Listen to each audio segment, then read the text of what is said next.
So I want to talk about comedy because comedians have become one of the bulwarks against woke culture, especially trans culture, because it makes no sense, so it's good for comedy. And the brave ones are doing it, and they're under attack, and they're under attack from their fellow showbiz people, the woke people.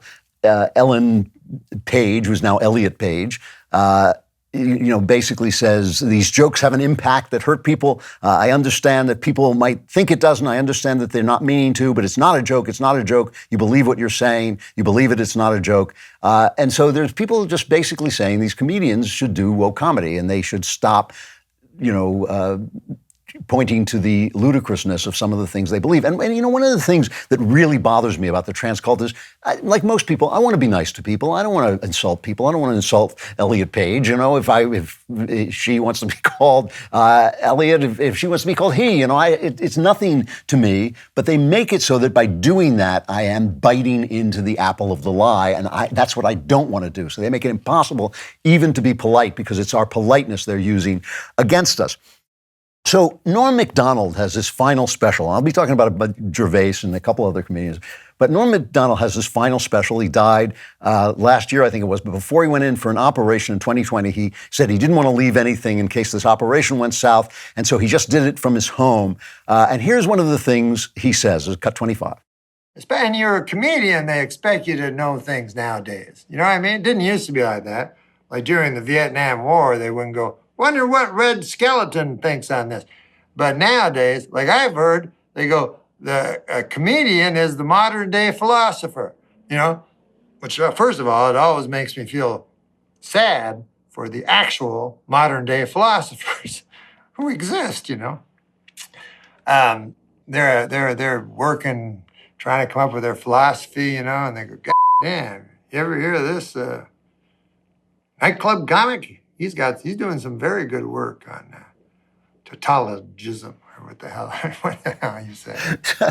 So that is funny because comedians are not philosophers. And so because they are the ones who have the courage to stand up to the woke people, we are looking to them to know more than they know. They're there to be funny. They're there to be observational, to point out things that don't make sense in human interchange, that don't make sense in the news, the corruption, the folly, the lies of human life. That's what comedy is made out of. But sometimes I think we give them a little too much credit. The HBO is doing a two-part George Carlin special. And like everybody, I love George Carlin. He can be really funny. It's directed by Judd Apatow and Michael Bonfiglio. And Apatow said, I think one of the reasons why we wanted to make this documentary was because Carlin kept trending on Twitter and has for a really long time. Whenever anything happens in the news, people start putting clips up on the internet, and it's really shocking how many subjects he has the best routine about and the best insight about. Now, Carlin's most famous routine, one of the most famous comedy routines ever, I think, it's the 7 words you can't say on TV. And this routine has always fascinated me because it is funny. It's kind of important. He's saying something important, but it's also completely wrong. Its point is completely untrue. And I've had this argument a lot because people love Carlin and they love the routine. So people always say, no, it's really true. But it's not. Here's we can't play it because he says the 7 words over and over that you can't say on TV, and we don't use those words. But here's just a little bit of the setup. This is cut 24. There are just some words, not many either, just a few, that we've decided, well, we won't use them all the time. Sometimes, well, hell yeah. Sometimes it's okay, but not all the time. And they're the only words that seem to have that restriction. I mean, there are a lot of words you can say whenever you want, Pneumonia! Nobody gives you a lot of... All right, you can't yell it in the hospital a great deal, but what the hell? There are words that you can say, no problem. Topography! No one has ever gone to jail for screaming topography. But there are some words that you can go to jail for. There are some words that we just have decided we will not say all the time. Sometimes, okay. If you're running through the jungle, chasing somebody that we're at war with, you can holler them. If you're shooting a criminal, it's okay. It's the all-American thing. Dirty crook. But if you're with the bishop's wife at lunch, it's better not to ask for the damn lettuce. That is funny because people are funny and people don't entirely make sense. He was arrested for this in 1972 in Wisconsin. Now, the court case was dismissed.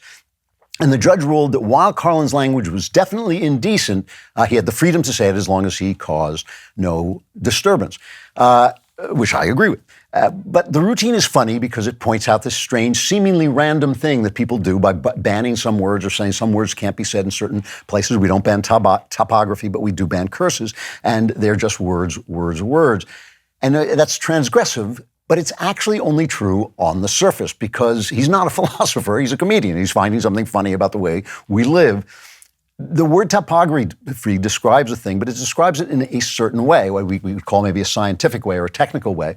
And an obscenity can describe something in another way. If I use the words, the dawn of autumn, that says something different than September 22nd, which is the dawn of autumn. It's the start of autumn, right? But those are two different things. And because we have an inner life and because our inner lives are related to one another, our inner lives are not, each person does not have an independent truth. We have an inner life that are all circled around and in collaboration with the truth. We can communicate, and we can communicate an idea. When I say to you the dawn of autumn, something different comes into your head, and it's pretty similar to what comes into my head than when I say September 22nd, which is not the same thing, but is the same thing.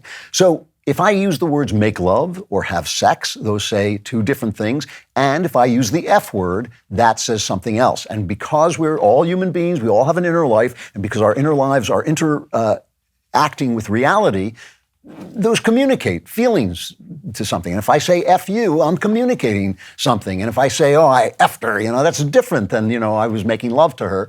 And there is a reason that we keep those things away from children. I'm not in favor of any kind of censorship, but I think we can keep certain things in a private place and keep them away from children, keep them away from general use, because I think it's degrading. I think it degrades our conversation. And I think it has, as we see when we listen to people, it has degraded our conversation. Now, why am I picking on poor George Carlin? He's not here to defend himself. But that way of thinking, that there is no inner life, that we're just these kind of meat puppets, that feeds into something else. This is the way the special, this George Carlin's American Dream, I think it's called, this is the way it begins. This is the first thing that happens in the special, cut 29. Here's another civic superstition I have a problem with. Rights. Boy, everybody in this country's always running around yammering about their rights. I have a right, you have no right, we have a right, they don't have a right, the government has a right. Yeah, fine. Listen, folks, I hate to spoil your fun, but there's no such thing as rights, okay? We made them up. They're imaginary, like the boogeyman, the Three Little Pigs, Pinocchio, stuff like that. It's fictional idea, rights. People say, well, they come from God. They're God-given rights. Oh, here we go again. The God excuse, the last refuge of a man with no answers and no argument, it came from God. But let's say it's true. Let's say it's true that God gave us these rights. Fine. Why would he give us a certain number of rights? The Bill of Rights in this country has 10 stipulations, 10 rights. And by the way, God must have been doing sloppy work because you've had to amend the Bill of Rights an additional 17 times. God left out a few things like slavery. Just overlooked it that day. All right. So, of course, there's a bad argument because there's the difference between human actions and God's actions. But the argument that we have no rights, which is becoming a very popular argument, Yuval Harari makes this, that it's all just a fiction that we made up. It has no relation. And as I always say, fiction is a way of telling the truth, right? But not for Yuval Harari because he doesn't believe in the inner life of human beings.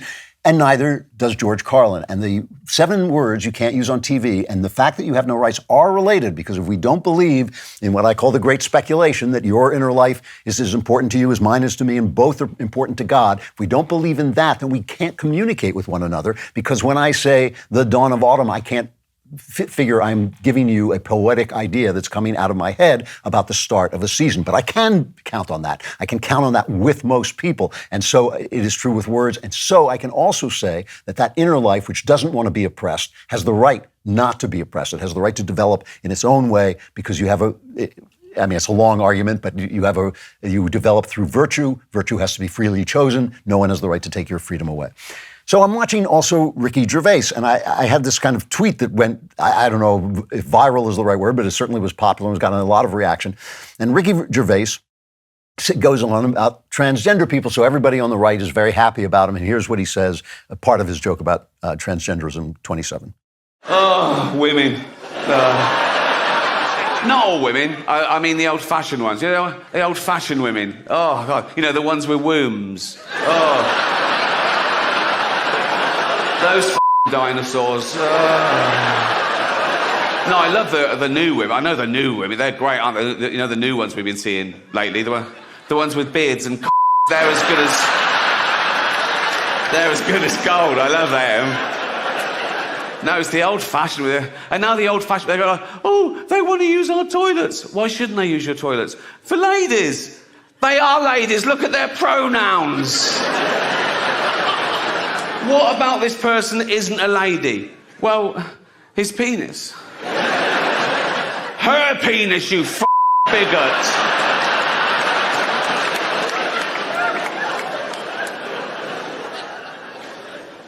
What if he rapes me? What if she rapes you? It's funny because he's hitting on the same thing that Matt Walsh is hitting on in What is a Woman, that it's all about words. It is a construct entirely made of words, and it can be disassembled by words. Now, he goes on later on. He has a very long joke about becoming a trans woman, and it's not funny. It's second-rate material, and he keeps giggling about how it's second-rate material throughout, which I don't think is very high comedy. I think it's actually a very smart guy who does very good comedy, doing poor comedy. I didn't think the special was all that great. Best joke in it is an old joke about a Chinese guy named Ling. Wait for that one. That knocked me out of my chair because the way he springs it on you is just great. But now he says something, he's always parading his atheism, which is kind of funny because he says he's a terrible worrier and he's overweight and he drinks too much. Maybe he should believe in God, but he doesn't believe in God. And so this is what he says about this. This is cut 26. People quiz me on Twitter when they find out I'm an atheist. They go, what, you don't believe in God at all? I go, no. Do you pray? I go, no. They go, why don't you pray just in case there's a God?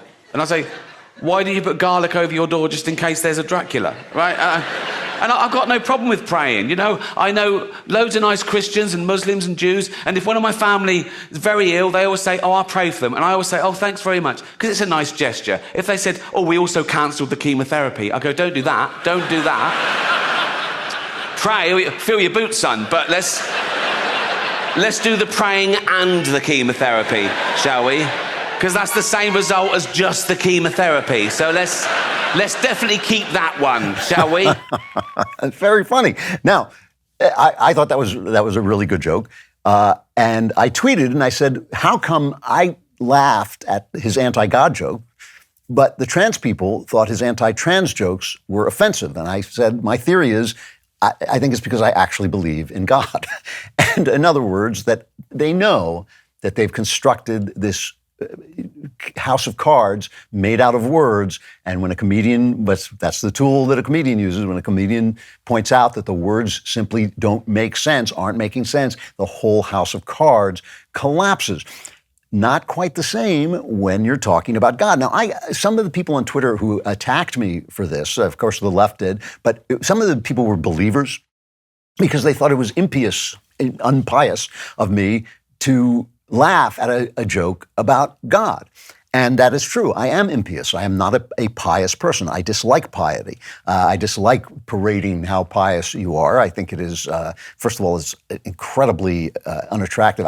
You cannot make a comment about God without seriously someone trying to out-pious you. It's just amazing. Like you say, God is beautiful. Well, beautiful, that's a human construct. If you look at the book of Melchior, verse 150, you just make up books of the Bible. Somebody is always going to tell you that he's more pious than you are. And my feeling is, good for you. I'm glad. My favorite was a guy on Twitter. This is an aside, but I have to say this. One guy on Twitter said, Klavan's just a Christian to sell books. First of all, could you send me my money back from being blacklisted in Hollywood? But also, I just wrote this book, The Truth and Beauty, knowing that God wanted me to write it and that it was not going to sell, that nobody was going to buy it. And I put it out myself because I thought it was worthwhile and all this stuff. And it ends up, but only by God's work, it ends up a best, and yours and your work for buying it. It ends up a bestseller. And then the guy says, yeah, Klavan's just a Christian. Anyway, I thought it was funny.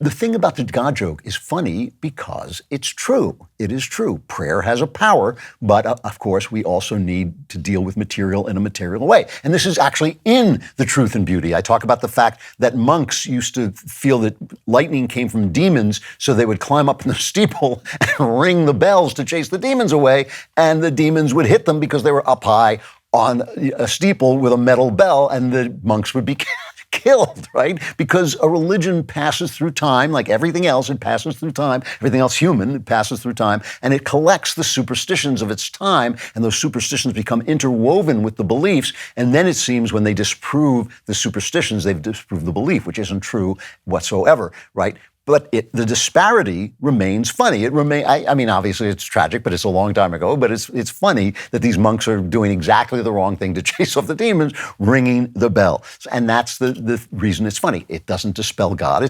God is not mocked. Human beings are mocked, and we are funny. We're corrupt, and we're illogical, and we do terrible things that when we should do beautiful things, and we were made to be like unto the angels, and instead we're these naked apes. We're fallen people, and all of that is funny. And so when George Carlin or Norm Macdonald or Ricky Gervais point out the absurdity of the world, if you're offended, it may be because you're absurd. Okay, that's why. If it's funny, it's because it says something true. Almost always, I think always really. But when George Carlin, tells me I have no rights, or when Ricky Gervais says there's no God, it's to laugh. But that was great, wasn't it? And if you want more, like and subscribe to the Andrew Klavan Podcast.